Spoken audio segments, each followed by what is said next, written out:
கூடலூர் ஓவேலி பகுதியில் 2 பேரை அடித்து கொன்ற ஆட்கொல்லி புலியை பிடிக்க வேண்டும் என வலியுறுத்தி கூடலூர் தொகுதியில் அனைத்து கட்சி சார்பில் 2 நாள் கடையடைப்பு போராட்டம் தொடங்கியது. தொகுதி முழுவதும் கடைகள் அடைக்கப்பட்டும் வாகனங்கள் செயல்படாமல் நின்றது.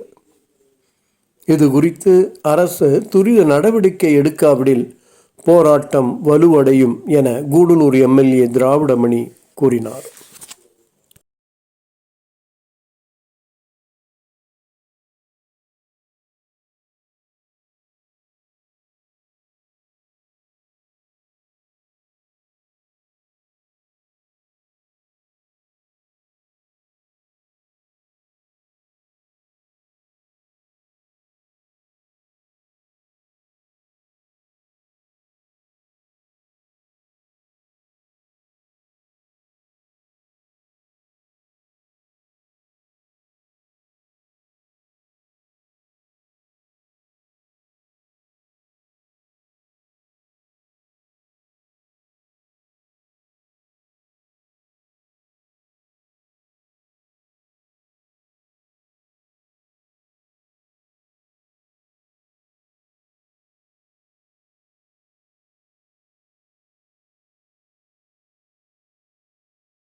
கடந்த 9/8/2026 அன்று பாலகிருஷ்ணன் என்பவரையும்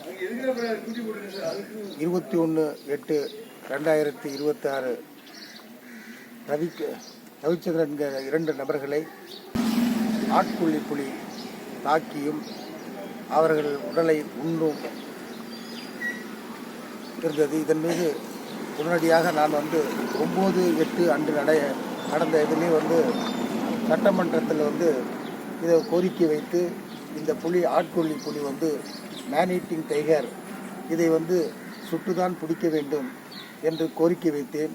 ஆனால் அதன் மீது எந்த நடவடிக்கையும் எடுக்காத காரணத்தால் 21/8/2026 அன்று இன்னொரு உயிரும் ரவிச்சந்திரன் என்பவர் உயிரும் அதே ஆட்கொல்லி புலியால் தாக்கப்பட்டு அவர் இறந்திருக்கிறார். இந்த பதட்டமான சூழ்நிலையில் அப்பகுதி மக்களிலிருந்து அந்த அந்த மேன் ஈட்டிங் டைகரை சுட்டுதான் பிடிக்க வேண்டும். அதாவது national tiger conservation authority guideline பிரகாரம் இந்த புலியை வந்து சுட்டுதான் பிடிக்க வேண்டும். அந்த புலியை சுட்டுதான் பிடிக்க வேண்டும் என்று வலியுறுத்தினேன். ஆனால் அதற்கெல்லாம் இதுவரைக்கும் எந்த நடவடிக்கையும் எடுக்காத இருக்கிற காரணத்தினால் கூடலூர் சட்டமன்ற தொகுதியில் இருக்கின்ற அனைத்து அரசியல் கட்சிகள், இங்கே எந்த அரசியல் கட்சியும் பாகுபாடின்றி அனைத்து அரசியல் கட்சிகள், வியாபாரி சங்கங்கள், பொதுநல அமைப்புகளும் சேர்ந்து 48 மணி நேரத்துக்கு ஹர்த்தாலுக்கு, அதாவது வேலை நிறுத்தத்துக்கு அழைப்பு விடுத்து அந்த அழைப்பு இன்று தொகுதி முழுவதும் சிறப்பாக நடைபெற்றுக் கொண்டிருக்கிறது. அனைத்து மக்களும் இதில் பங்கெடுத்துக் கொண்டிருக்கின்றார்கள். தங்களது எதிர்ப்பை தெரிவித்துக் கொண்டிருக்கிறார்கள். அந்த எதிர்ப்பை தெரிவித்துக் கொண்டு அனைத்து வணிக நிறுவனங்களும் அடைக்கப்பட்டிருக்கின்றன. தோட்ட தொழிலாளிகள் யாரும் வேலைக்கு போகவில்லை, பள்ளியில் குழந்தைகள் செல்லவில்லை, பள்ளிகளுக்கு குழந்தைகள் செல்லவில்லை, தனியார் வாகனங்கள் வேறு எந்த வாகனங்களும் இயங்கவில்லை. அதாவது ஒட்டுமொத்தமாக கூடலூர் சட்டமன்ற தொகுதியில் உள்ள அனைத்து மக்களும் இதில் பங்கெடுத்துக் கொண்டு இந்த அரசுக்கு தன்னுடைய எதிர்ப்பை தெரிவித்துக் கொண்டிருக்கிறார்கள். உடனடியாக அரசு இதற்கு மேலும் எந்த தாமதிக்காமல் அதுக்கு வந்து இப்போ எடுத்துக்கொண்டிருக்கிற நடவடிக்கை சரியான நடவடிக்கை இல்லை. அனுப்பி அதை உடனடியாக சுட்டு பிடித்து இந்த பகுதியின் மக்களை இன்னொரு, அதாவது சட்டமன்றத்தில் வந்து வனத்துறை அமைச்சர் நான் கேட்கப்பட்ட வினாவுக்கு பதில் என்ன சொல்றாருன்னா, இது இனிமேல் ஒரு உயிரும் போகாமல் பார்த்துக்கிறேன்னு சொன்னார். இதை மீறினால் தொடர்ந்து கொண்டு இருந்தால் மேலும் பதட்டமான சூழ்நிலையாக இருக்கும். ஆகவே இதற்கு அதிக இன்னும் இது இப்போ எடுத்திருக்க நடவடிக்கை போதாது. அந்த புலியை அங்கிருந்து உடனடியாக சுட்டு பிடிக்க வேண்டும் என்றுதான் மக்களின் கோரிக்கை. ஆகவே அதை உடனடியாக செய்ய வேண்டும். இல்லை என்றால் இதைவிட பெரிய போராட்டம் வெடித்து வரும். மக்களிடத்து வாழ்க்கைக்கு ஒரு உத்தரவாதமே இல்லாத ஒரு சூழ்நிலை ஏற்படும். ஆகவே மாவட்ட ஆட்சியருக்கு இதன் மூலம் நான் தெரிவிக்கிறேன் என்றால் இந்த புலியை வந்து சுட்டு பிடிக்கிறதுக்கு என்னைக்கு சுட்டு பிடிக்க முடியுமோ அது வரைக்கும் இங்கு இருக்கிற எந்த ஸ்கூல்களும் எல்லா ஸ்கூல்களுக்கும் விடுமுறை அளிக்க வேண்டும். அதே மாதிரி தோட்ட தொழிலாளிகளுக்கும் விடுமுறை அளிக்க வேண்டும். ஏன்னா வந்து அந்த எங்கே இருக்குது எப்படி